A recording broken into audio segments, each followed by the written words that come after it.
Come in, come in, come in, come in. How's everybody doing? Good. I'm doing good. What's up, McKaylee?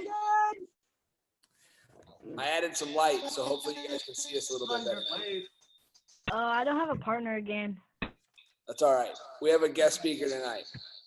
And speaking of our guest speaker, I'm going to let Coach Carver introduce our guest speaker, Coach Medlin. And you guys just keep filtering in. We'll have some more people probably joining. But Coach Carver can go ahead and give us an intro. What's up, guys? So our guest speaker tonight is Coach Bryan Medlin. He is the head coach of the Regional Training Center at the University of Illinois, where I wrestled in college. He currently coaches multiple athletes in both freestyle and Greco. He has multiple of his wrestlers are ranked in the world. He's had multiple guys, win world tournaments, win the U.S. Open, win big tournaments. He first coached at a high school in Washington, Illinois, where we always used to battle back in the day. He's one of the best coaches I ever had. People say he's the best Greco coach in the country. He's definitely one of the best freestyle coaches in the country. So he has a lot of knowledge, been around the sport his whole life. You guys can take in a lot of information from him, and I think he has some good stuff he's going to talk about tonight. So without further ado, Coach Medlin. Hey, thanks, Carver. Can you guys hear me okay? I can. Give me like a thumbs up. All right, cool. Yeah, I'm not too good on these things because I never really know how I look when I talk to people, and now I have to sit there and stare at myself. So I guess today I'm supposed to talk about development. I talked to Carver. I'm glad I put a lot of thought into this. Over the past few years, I get to go to a place called Vladikavkaz in North Ossetia, which is in Russia. It's a really small. It's almost like the state of Missouri. As far as Russia being really big, it's really small. And when I'm over there, I really pay attention to how they develop kids, and I try to kind of understand the differences between the way we do it and the way they do it. Because for as many wrestlers as we have in the United States, their development is a little bit better. They end up with their high-end guys end up a little bit further than our guys typically do. Not saying our number ones can't compete with their number ones, because we can and we do, but a lot of their success, it translates over to a kind of a larger scale. So one thing that they it's kind of evident with their young kids, and I got to go to a lot of kids club practices the last time I was there, because I took my son and he was 11, so I got to go kind of look at where they start at. And one thing that's pretty evident right off the bat is development in where you're going to be at your highest level is the only thing that's important. All those little things that happen along the way, they make you feel good, they kind of keep you going. But, the most important thing is, where do you end your highest success at?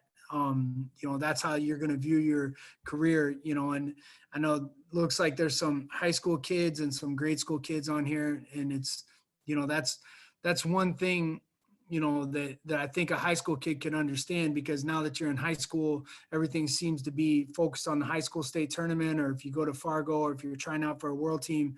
But you can remember back to when you were in the kids club and how important those tournaments seemed at the time. They seemed like the Olympic championships to you, and you'll kind of keep graduating from, kids club to high school to college and the Olympics and, all the rest of that stuff. And the big thing is, you just ultimately want to end up at the highest you can end up, and that's one thing. And I think in the United States, there's a lot of potholes, a lot more potholes than maybe they have in Russia, or that they may have in other wrestling cultures. I consider them like cheat codes almost. I don't know. You guys are probably too old to remember this, but there's a game called Contra for the first Nintendo. But you guys know what a cheat code is? I don't even know. Do they have I those? do. You do? Good. So ultimately what it was is I can remember this Contra game. You could get ultimate lives. Like if you went like on the keypad, if you went like up, up, down, down, left, right, A, B, start. I remember it still to this day. I was just a little kid at the time, but it gave you unlimited lives. You know, you never, had to worry about dying. But in the end, it didn't make me any better at Contra. It just gave me these unbelievable, chances to win and not get any better. So I think a lot of some of the stuff that's done inside the United States that maybe isn't done in these other countries, they limit you early. They may seem like a really easy thing to kind of get higher on the podium or whatever at your local tournaments, but in the end, they stunt your growth.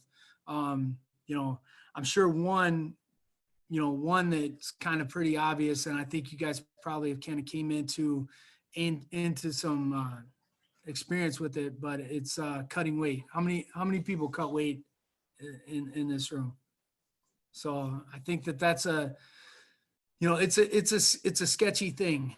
Cutting weight, I feel like whenever you're going to tournaments and maybe you're taking fourth in a tournament all the time, every tournament you go to, you take fourth, local kids club tournaments or, whatever. And then suddenly you drop 5 pounds and you might take second, and then you drop another 3 or 4 pounds and you take first. So you think, oh man, I'm getting a lot better at wrestling, but really you're just 8 pounds lighter. You're no better, and it's really hard to do. So, and I mean, I know you got some pretty good role models around that are going to help you get better at wrestling, but just getting lighter doesn't make you better. And I think a lot of parents, they want to get, they send their kid to a club or they send their kid to a tournament. They want you to do well, and they want to feel like, yeah, we're doing the right things, and they want you to get first place and everything else. And one of those really things that can kind of be detrimental for your overall, career is cutting weight at an early age, because you stop developing.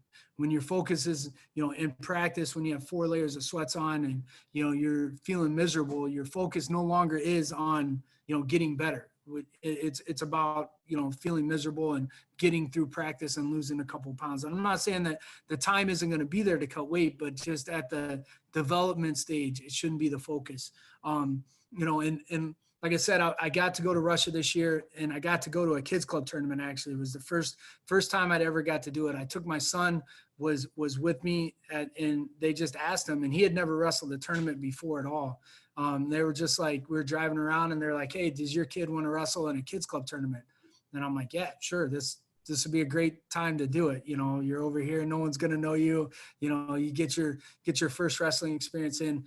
And one thing that was so much different about that tournament than any other big tournament I went to, for kids clubs or for like youth wrestling, was when I got there, he weighed, we didn't know when weigh-ins were. There's things that are kind of lost in translation a little bit, but they said they were going to pick us up. They picked us up. They took us to the tournament, and we had to weigh in the day before. We didn't know we had to weigh in at all. We thought it was one of those, like, you just call your weight in or whatever. We get there, and there's just kids everywhere.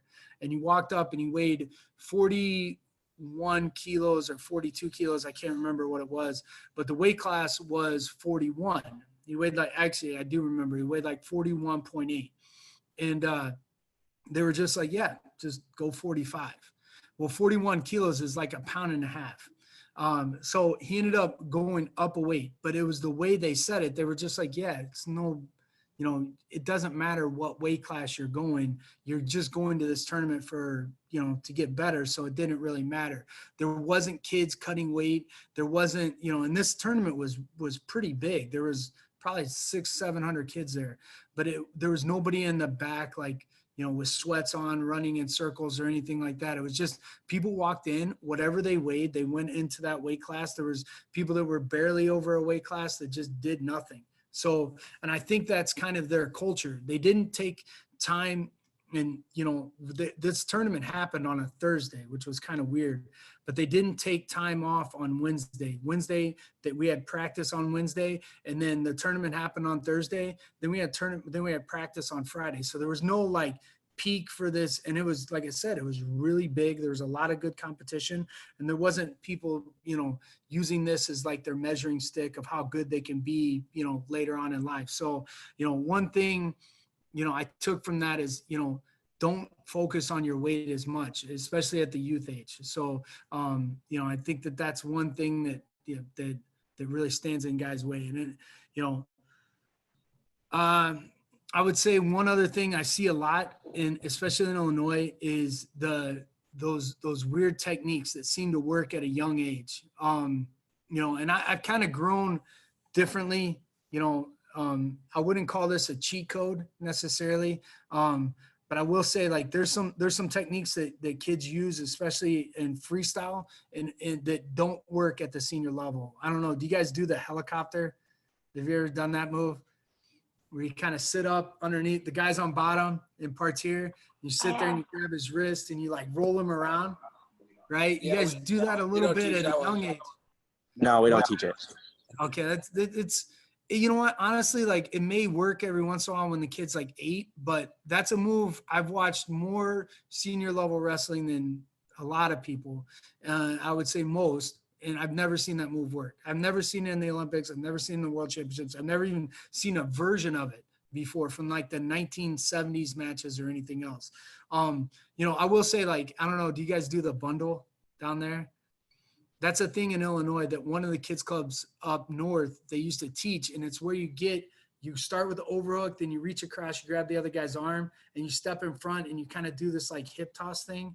And, it's something that if timed right, it's not bad, but there's kids up north in Chicago that they're so strong, and they get to that position and they force it and they get it, and they, whip you over and they pin everybody when they're in 6th grade. And then they try to do it in high school and it just kind of stops working. But that's what I would consider like a cheat code. It works when you're young, but it didn't make them better at wrestling. It just got them to win a couple matches when they were, 10, 11, 12, and then it starts to stop working, and the kid starts to feel bad about himself and, start thinking about like, oh, well, maybe I'm not that good, or, they don't change, they stay with the same stuff. So, and end up, being detrimental to their growth. So, another thing, and I see this, and I don't know how many guys have you ever experienced dodging people, like dodging around and going like, I know that this guy's going to be at this weight, so I'll go down or I'll go up or anything like that? Do you guys get it? Do you experience that at all? I mean, I've had a couple of my friends do it. A couple of your friends do it. You try not to do it? Yeah, I try not to. That's good. That's good. Yeah. I mean, it's something for sure. Like, it's like medicine sometimes. Like, when you have a good guy, you got a guy that's maybe a couple times state champion, he's in your bracket, and you wrestle him or you don't wrestle, the choice between the two. If you can get through that and you can focus on beating that guy that's supposed to be really, really good, it's going to make you better in the long run, as opposed to going down or going up in weight. You end up, asking yourself, like, at the end of your career, if I'm talking about like where I'm going to be 4 years from now, what's going to make me better? Is it going to be challenging myself and going after that better guy? Or is it going to be more of, not, maybe taking the easy way? So dodging, I would say, like, is more of a cheat code. Avoiding the down position. I see that a lot in kids club. They don't like it. So they just a lot of people pick neutral, or, they're wrestling a guy in practice. And they decide, I'm just going to stay out of his underhook because stay away from underhook because he's really good at a lat drop, or he's good at arm throw or something like that. So I try to stay away from it. One of the guys that I coach, his name's Isaiah Martinez. You guys know who he is, right? Everyone know who Isaiah Martinez is. That's one of my pet peeves, is when people don't watch wrestling. They're wrestlers. You guys should know. Everyone should know who he is. He's a couple-time NCAA champ. I know he's a old teammate of Carver's. One thing that makes him great is if we go over, like when we went to Russia, he was wrestling Sadakov and wrestling a couple of these other guys that were world champs, David Bayev. And if they were good in a position, he went right after that position.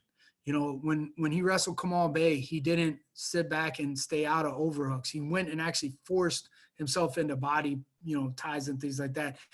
It's one of the things that, you know, when you're wrestling for the state title, you might not want to go into those positions. But if you got a guy in practice, if you're constantly dodging his best position, you're kind of, you know, missing out on an opportunity to get really good in a position that, you know, maybe he's really good at. So kind of forcing yourself to go into those positions when you guys know, you know, maybe he's good at a single leg. You know, I'm going to let him in on my leg and then just see if I can defend it or figure out a way to kind of make it work to my benefit. So, you know, anything else you could think of that, you know, maybe cheat code type stuff that happens with the kids club in Missouri?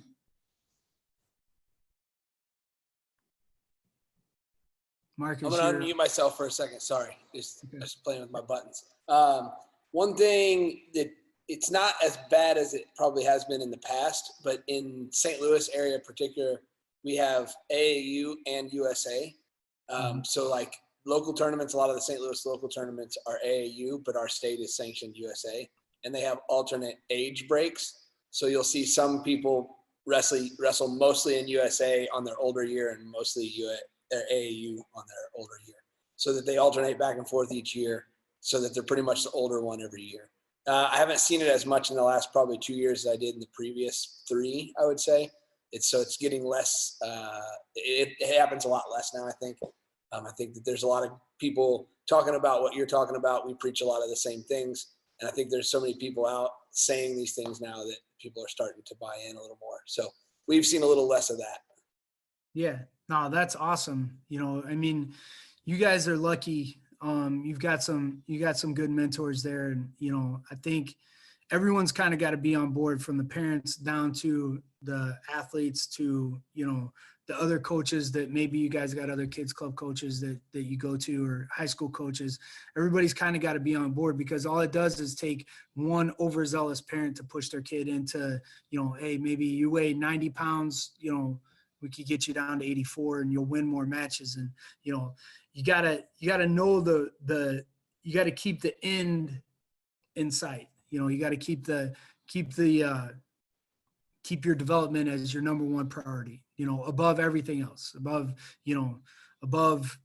winning a match or above anything else. Your development is the most important thing. So I got one more that kind of, I just actually had a discussion with another coach about this, but I do think hand fighting at a young age can be a hindrance, which is, it's a weird thing to say, because you know, I've seen it when I was a coach, when I had a high school coach and a kid comes in and he's a freshman. The easiest way to get that guy to win some matches is to teach him how to pull on the guy's head. Teach him how to like approach the right way, you know, put your head on him and then get your hands on him the right way, and then start just moving him around without, you know, raising up your level. And what he ends up doing is kind of taking a bad shot and you score. And it's the easiest way and I realize that, you know, looking back now, some of them freshmen that probably maybe had higher expectations for themselves where they could have gone were to the point where they couldn't really do high end technique because they were focused a lot on just being heavy handed, you know. And I realized, like, I hear it, I listen to kids club tournaments or whatever, and everybody's just screaming heavy hands. But if everyone do me a favor right now, stand up wherever you are, stand up right now, stand up. And then what I want you to do is flex your upper body as hard as you can. Ready? As hard as you can. Don't squeeze. Now, move your feet. Flex and then move your feet. Flex your body and then try to move your feet. It's super hard, right? It's hard to move your feet when your upper body is flexed like that. And it's hard to level change. You know, it's something that, like, you know, I'm not saying hand fighting's not good. And in position fighting, I guess I would like that name a lot better. But you could tell, like, and I know the video's lagging a little bit, but when you guys were moving your feet, it looked like this. You know, you guys weren't able to kind of be fast foot and flick your feet like you would if your upper body was loose. So I think sometimes, like, over hand fighting is something that can kind of, be something that wins you matches at a young age or wins you low end matches. But in the end, like, you're going to have to be able to be offensive to win, big time competitions. So, those are the things I've seen that have kind of hindered. Anybody have any others that they've seen? I would say, I have a couple questions if you don't mind. So some of the way that I would say that we kind of approach some of the things you're talking about, like especially with the hand fighting, with some of the cheat code moves that for us, one I see a lot is like kids that are 12 and under go super deep on their front headlock all the way to the far armpit because they can hold that far arm and circle around and get behind. But once you get any kind of bulk and mass in your shoulders, you can't get away with doing it anymore. Yeah. And so basically trying to not be a one-trick pony. I know you probably know Sean Charles. He was one of my college coaches, and I always tell all my kids, he said something to me one time. He said, you want to try to be the wrestler that's super hard to coach against because you're just kind of good everywhere. And there's not any one trick that you rely on or one position that you beat everybody in. It's that I want to win all the positions. I want to be good everywhere, so that it's really hard to scout me and it's hard to prepare because anywhere we go, I can wrestle. Yeah. Yeah. No, that's a great point.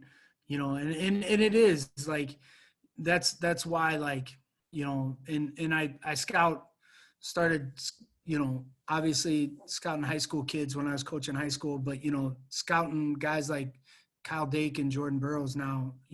Kyle Dake is extremely hard to scout because he's hardly ever out of position. He rarely makes these silly mistakes. I think that's the big thing is that, he's got dynamic offense and, but it's nothing flashy. I think just being able to say, like, you could score from 3 or 4 different holds, it will take you all the way through your, on everybody though. So, and kind of the reverse of what we were talking about as far as potholes, I think developing, not just staying out of, hey, I can't cut weight, but you got to develop and be able to make yourself better. I think the number one thing is just loving wrestling. I think just letting yourself be a huge fan of the sport. And it's okay. It's okay to love wrestling. I heard this Iranian talk about it once. He said he loves wrestling the way most men love women. Like he loves it intimately, and it's okay. I think in America, I think a lot of people say, you got to have a childhood and you got to do this, and wrestling gives you a great childhood. Wrestling, teaches you things that you're gonna use well past this coronavirus and everything else that's gonna take some resiliency to come out of. It's okay to put your stock into this sport. It's going to lead you to a good place. So I think letting it be your identity is okay. I'm not saying like you can't just love winning wrestling. You can't just love wrestling when you're winning. You have to love the sport. You have to love getting better at it. You got to love the way it makes your body feel. You got to love the way it makes you eat correctly so you don't gain a bunch of, fat or whatever. You can like develop so much just by having a passion for the sport. And then quickly, I don't want to go too long, but, quickly, as far as technique goes, simply like as far as developing goes, I would say like, making sure that the number one thing that I see from the highest performers in wrestling is their levels are so disciplined. Like you watch a guy like Jordan Burroughs, or you watch a guy like Hassan Yazdani, or Sajalayev, or whoever you happen to watch. I know you guys. Some of you guys might not know who some of those guys are. Their levels, if you draw a line between their heads, like the guy they're wrestling, they're rarely above him. They're almost always below him. So they can level change, and then they can also use their head to block if the other guy, just skill-wise developing, not technique or anything else, but just watching where your level is compared to the other guy. And then just developing an offense. I think, coach was talking about the front headlock and, getting that long arm and reaching that ankle works for a long time. But I mean, if you watch the Olympics that are going to happen now in 2021, if you watch them, they're going to be won by the guy who can go out and get points. That not the guy who can sit back and wait for the other guy to make a mistake, but the guy who can go out there and actually get points. So, being able to score is a key, and have a dynamic offense is a key.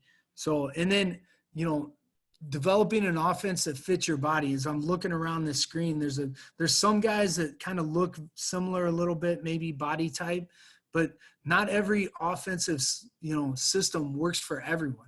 So if you're a little bit shorter, I'm not saying you can't do ankle picks, but guys that are a little bit rangier, maybe they should focus a little bit more on that when they're developing, and I'm not saying you ignore things, because everything's good. All wrestling's good, and it's important to know it, even if you don't think you're going to use it. So, but developing a system that kind of works for you. And then kind of last thing is just, one thing I've noticed, some kids clubs do it, but like being able to kind of penetrate with both legs. So if I want to attack to the right, I'm going to use a regular penetration step. But if I want to attack to the left, maybe it's an outside step or a different kind of penetration step. So developing penetration steps. So watching your levels, developing a good offensive system for yourself, and then being able to penetrate with both feet. I think that those are three things that if you're really kind of focused on, getting to the higher levels of wrestling, those are things that you can kind of focus on now at an early age. So I think that's so watching out for those potholes, and then just putting your focus on loving wrestling and getting better at it. So, Coach, last thing I got for you is, if you don't mind, when we have a lot of kids that are just starting to get into some Greco. If you had, what are like your top 3 most essential newbie Greco guys to focus on? Like guys to watch? No, like things that our new kids should be thinking about, focusing on. Like what should they prioritize? Top 3 things when they're learning Greco. Well, I think the number one thing is stay off the guy's collar as much as you can, because what ends up happening is you go to the collar, then the guy, if he's good, he can attack with an arm throw. He can attack to your body. He could attack to a 2-on-1, something like that. So learning how to just make shoulder contact or head contact. And then people will tell you, like, you got to make shoulder contact and you got to keep your hips underneath you. But, there's a lot of Olympic champs that make head contact first and then kind of bring their hips along with them.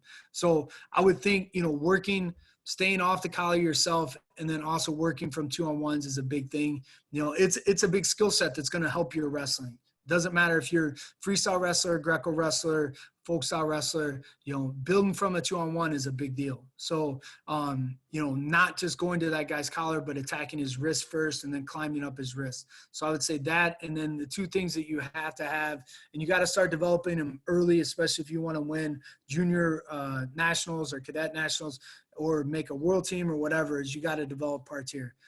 You have to develop a decent turn on top. It should probably be like a mid-gut type move, not the helicopter or anything like that, but like, doesn't have to be a straight lift, but it needs to be something that you feel pretty comfortable that you can start getting on most guys. And that goes with like your body style too.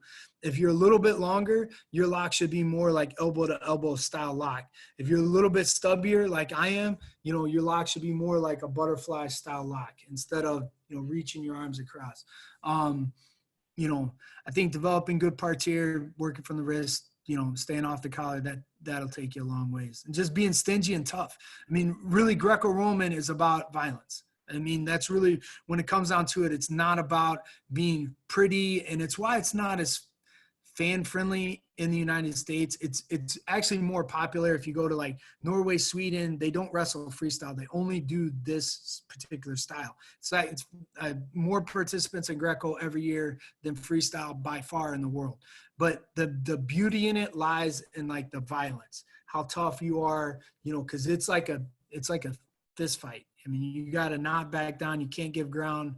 You got to be tough, and it helps you with that aspect too.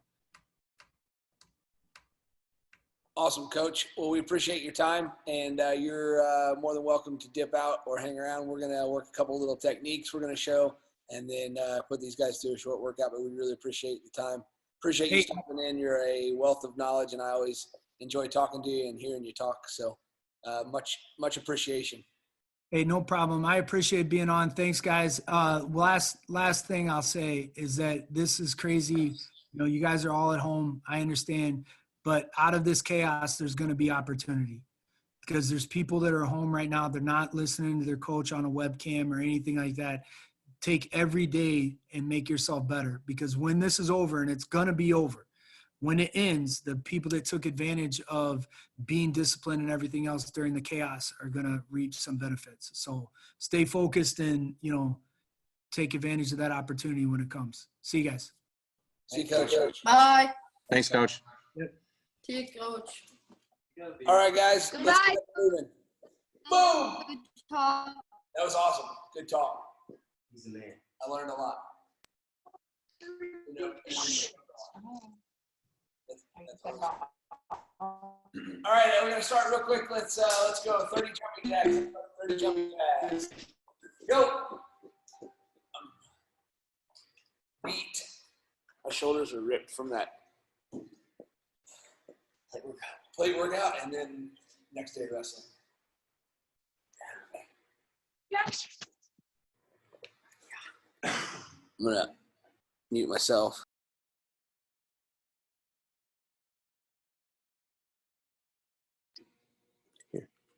You hold this for a second. Yeah, I can camera today. Whoa, that's a right. That thing's nice. Let's go with 20 push-ups. 20 push-ups. Oh, that's better. Much better. Got a little shadow there. 20 push-ups. 20 push-ups. Knock them out. Get a little warm up in, up and moving, up and moving. Our brain's been working, now we're gonna get our body.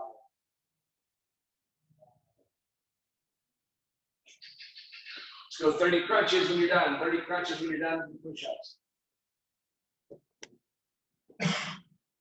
Behind the scenes action. Yeah. Coach Medlin also has the best beer ever.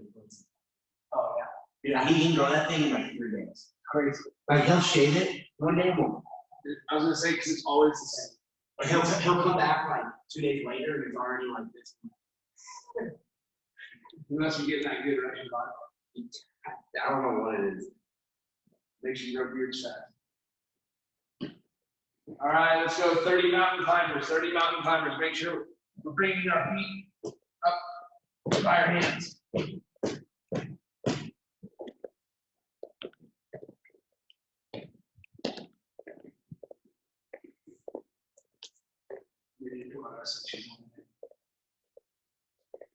I realized that ankle socks the last time I did that, you made fun of us. I just kept finishing them. Goes right along with what Coach Medlin was saying. Like, you wrestle in tennis shoes. Yeah, man. Just trying to get better. Just trying to get better. Yeah. Let's go 10 burpees. 10 burpees. Bust out those burpees. 10 burpees.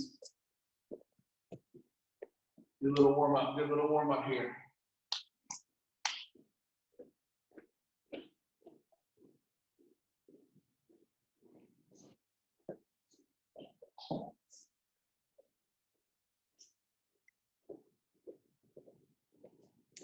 Good job. Good job.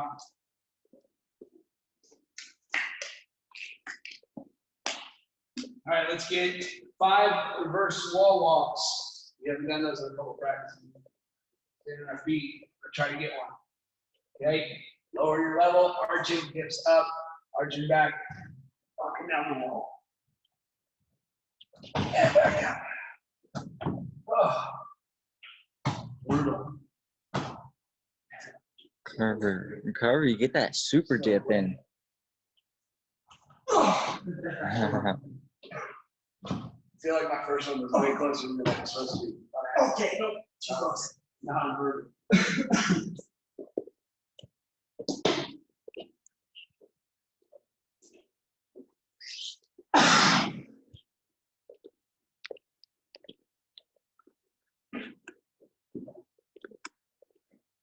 All right, we good? We're gonna work on a couple of things real quick. I want to work on a high single and then a high single or a snatch, single, same thing to me. So on our snatch single or a high single, what I'm looking to try to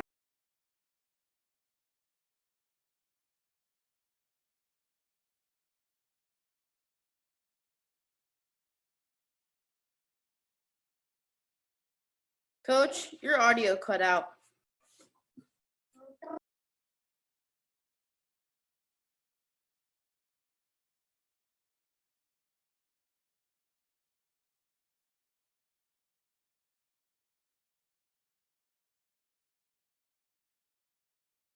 Yo, Jesse, I think you're muted.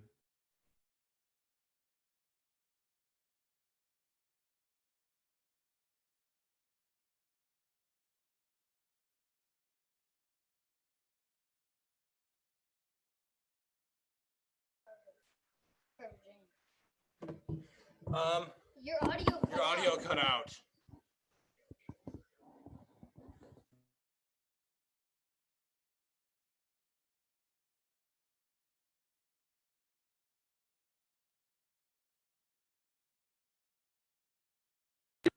There we go. Sorry, lost you guys for a second.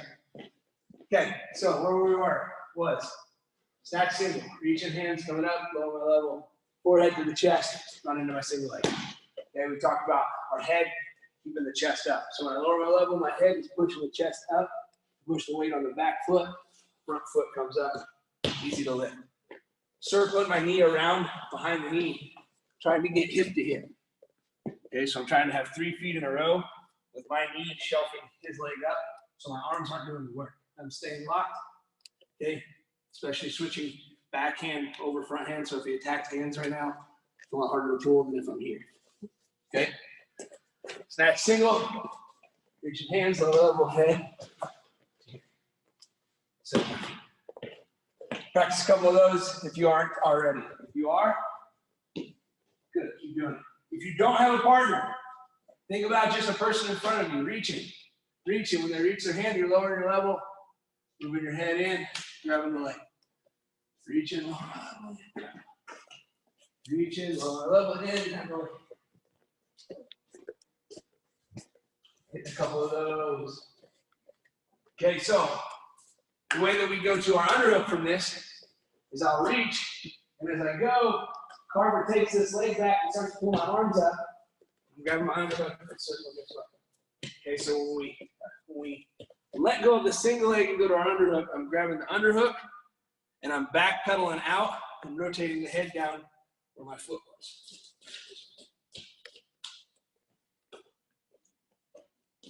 So again, reaching hand high, lower my level, head to chest. I can't get it. I go to my underhook, circle this way. Practice that a couple times. High single, partner pulls your hands up, go to your underhook, back and out, rotate the head, shoulder down towards the mat.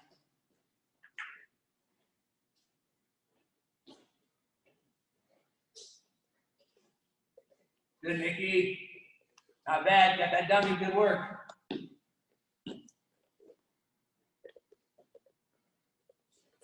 Coach Carver's working with the dummy too. All right, so then what we can start to do is layer this thing together. So we can go snatch single, get stopped, underhook. Pull, he starts coming up. I'm going to set my feet, do my replace step. Okay, so a couple times, let's just work on this replace step real fast. Yeah, bring it in nice and close. Right? So what I'm doing is as I rock, my back foot is replacing my front foot. Here.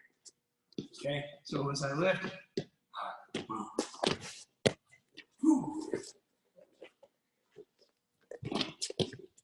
I feel like I'm in a jazzercise video. Right there. Jazzercise. Yeah, covering ground. Yeah. Then, when you get really a lot better at it, like Carver's doing, you're not just replacing. You actually want to go past, right? So I would kind of step past to get a lot of momentum on that throw. Okay? So we're walking through what we're going to be doing is grab, underhook. You can hardly even rotate my arm up. Circle this way, he starts to come up, set my feet, step, replace step, pop. Try to go through it a little quicker. my shoulders. I want to work. Single, rotate down. Good. When I throw this, a couple little details. Number one, I'm throwing almost in a straight line right over the top of his head. Not across the body. That would be if we were going knee tap. Across body. I'm throwing this body. The other thing is my thumb turns down. So my palm is facing away. Not here. I'm turning down here.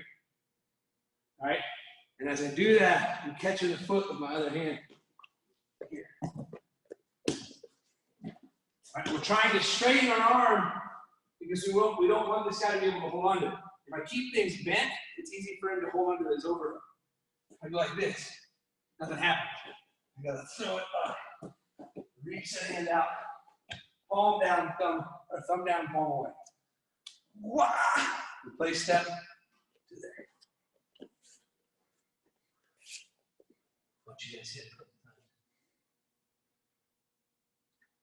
Nice, Mickey.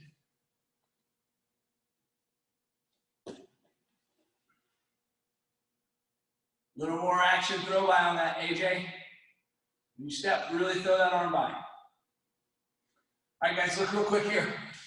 So one thing we're kind of missing is on this throw by, we got some people doing replace step, but my upper body, you guys are kind of staying like this.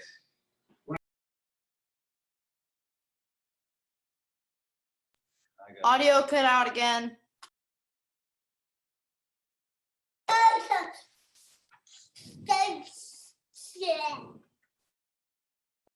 Got it. All right, sorry. Thanks, guys.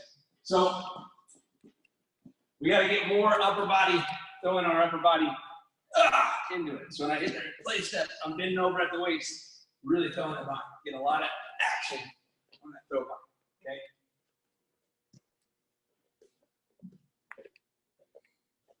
Good work. Good work.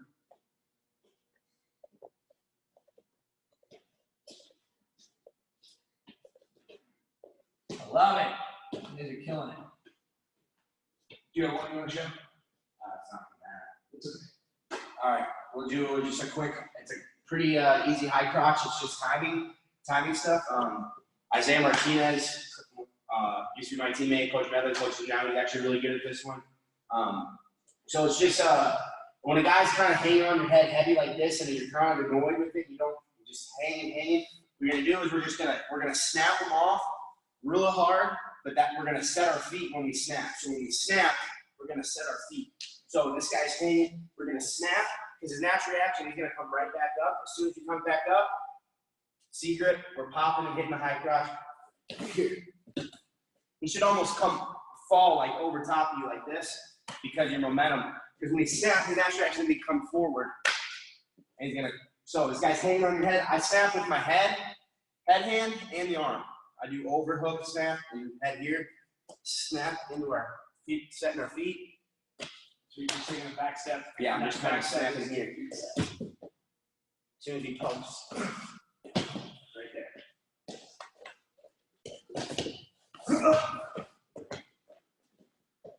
You gotta hang. You maybe snap him once, hangs again, snap, come back up. Pretty easy. Snap, back step, set your feet, go to side punch. Pretty easy. You just gotta feel the timing. You guys getting that one? Nikki's trying to do it on a dummy, but the dummy won't come back up. Nice. Pretty good. That was good. Kicked it back up. I like it. That's good, man. Very good. Good work, good work, good work. Okay, when we get done with that, we're gonna do that on that same note. What I want you to focus on is maybe doing this exercise a couple times over the next few weeks outside of our practice times, just on your own. Is being able to get down and you're about to penetrate on a shot and get down there and practice like moving back and forth and controlling your muscles in here to keep your balance, right? So when we get here, we're not just falling. We're going to butt down to our heel low and diving in on high crotch. We're getting our butt down and moving forward so that we shoot and we hit. So even if you don't have a mat, that's something you can do here, nice and wide, and just practice. shifting forward, knee over toe, off that back foot while keeping your butt down. You can focus on moving backwards in to lower your level. You don't just have to step back, lower your level. You can do it all at once. So.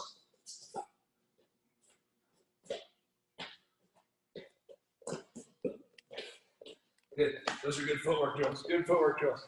I like that back step, drop, back step, dropping forward. A lot of your shots come from move, circling a guy. We're always talking about shooting for the opposite leg in the circle, right? So Coach Carver is back stepping with this foot, he's circling this way. He's shooting to this leg because that's the one he's circling away from. He does this opposite. Here, I'm stepping and he's shooting this way. So think about that when you're practicing. Whoa. Here. Here. Working on those back steps, rotating into your level changes. That's a good point. Good stuff. Good stuff. All right. Good job on technique. All right. So what we got is tonight's workout. We're going to be back tomorrow morning with a hardware workout. Tonight's workout is homework. Okay. So we're going to give you the rundown, and then you are going to go do it on your own. Okay. So here's what you got. 50 push-ups, 50 squats, and 50 burpees. Okay, so 50 push-ups, 50 squats, 50 burpees on your own pace. Okay, and you can put them together however you want. 10 at a time, one exercise at a time to completion, however you want to do it. All right, so All right. 50 burpees, 50 push-ups, 50 squats, right? 10 times 3. Oh my gosh. Nobody would show up back tomorrow. You'd be like, F this. I'm out. All right, everybody enjoyed the talk tonight? I did. I did. Yeah, good job. I appreciate you guys paying attention. Coach Medlin's super smart guy. Definitely knows what he's talking about. One of the best coaches I've ever had. Been around the world. Yeah. As Coach Carter pointed out, an amazing beard. You guys were impressed with Coach Medlin's beard, Mike. Way better than Jackson Carter's old chin hair. All right. Well, we'll see you all tomorrow morning at 9 a.m. We will do a little workout, have a little powwow talk. Appreciate you all coming and hanging out with us. Anybody got any questions or anything we need to talk about before we leave? No questions, no concerns? Awesome. All right. Well, if your parents are around, then tell them to listen up to this. If they're not, just pass along this message.